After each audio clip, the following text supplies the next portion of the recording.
Well, here we go, lads and lasses. It is the final day of the season tomorrow down in the capital as we take on Fulham, of course, at Craven Cottage. We have beaten them twice already this season, once in the Premier League and once in the League Cup. Can we make it a third time against Fulham? Only time will tell, of course, when the game kicks off tomorrow in that 4 p.m. kickoff slot. Everybody's got to play at the same time tomorrow, live on Sky Sports as well. All the games will be live on the telly, and we'll go down to Craven Cottage, and again Newcastle are ending our Premier League away programme in London for the 4th successive season, having won, of course, one, drawn one, and lost the other of the earlier trio of games. And looking at it, we had every chance, if results had went in with favour, to be able to come away from this game with a possibility of European football next season. However, that hasn't been the case. The results have not went in our favour. So now the highest we can finish is 9th place in the table, and our hopes for a European qualification, of course, have been dashed by that, of course. So that means next season we will be going into, of course, the League Cup second round, of course, which is good.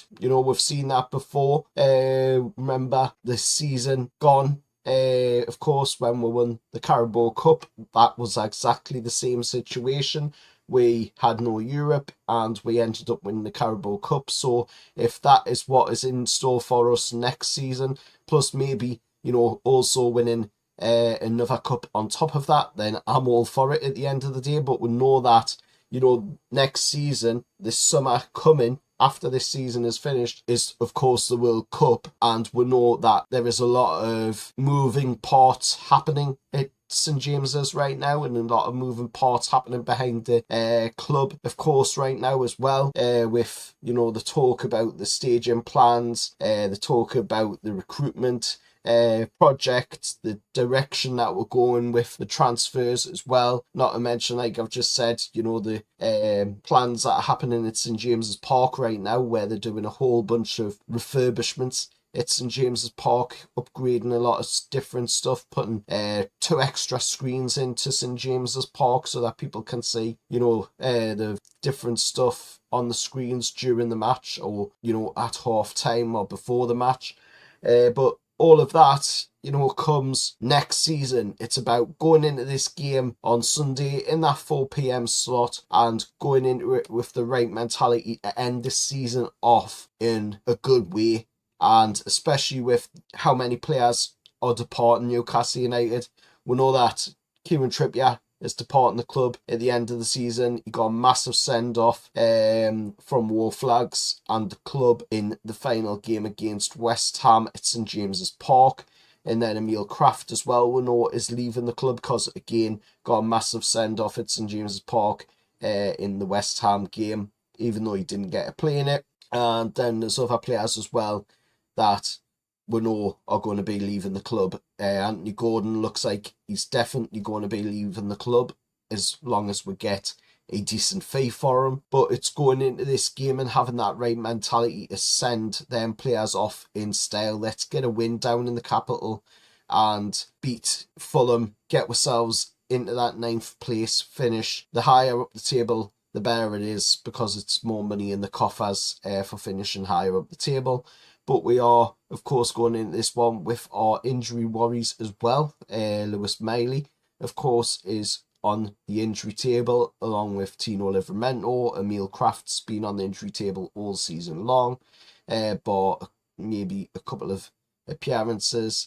Fabian Shaw as well has been on the injury table for a reasonable amount of time as well. Joe Linton is expected to miss out as well on this game. And then you look at the Fulham side of things, and they're going to be missing players as well, because Joachim Anderson is suspended. Then you've got Asir, who is going to be missing for Fulham, as well as Ryan Session, both injury doubts, of course. And then you've got the whole future of Marco Silva going in this as well, because this looks like it could be his last game as a Fulham manager.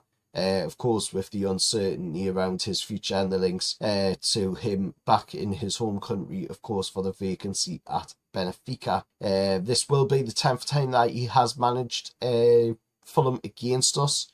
In the previous 9 meetings, have ended in 7 wins for us and a draw, and the other 2, of course, have been 7 wins for us, and 2 losses and no draws. At Craven Cottage in the Premier League this season, Fulham have won 10, lost 6 and drawn the other 2. And like, of course, us, they only have a top 10 finish to target on Sunday as well, with no prospect of European football for them. Rob Jones' 4th Magpie appearance, of course, for the Scouse Whistler this season, following on from a 0-0 draw at Bournemouth, a 3-1 loss at West Ham, and a 3-1 win against Burnley, and James Bell will be on for.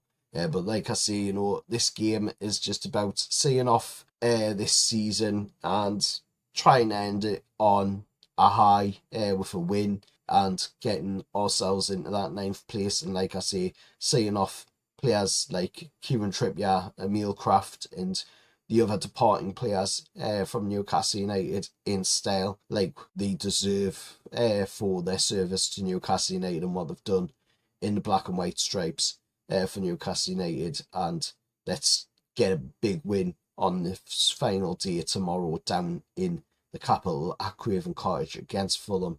My score prediction for this one, I'm going to go, I'll say 3-0 Newcastle against Fulham. Let us know your score predictions down in the comments below. And do you think Anthony Gordon will leave Newcastle United? Or do you think, nobody is going to come in with the offer that we're wanting and he will stay possibly for another season? Let us know down in the comments below. Till next time, remember, hit like, share, subscribe to the channel, and I'll see you all in the next one. Bye, lads.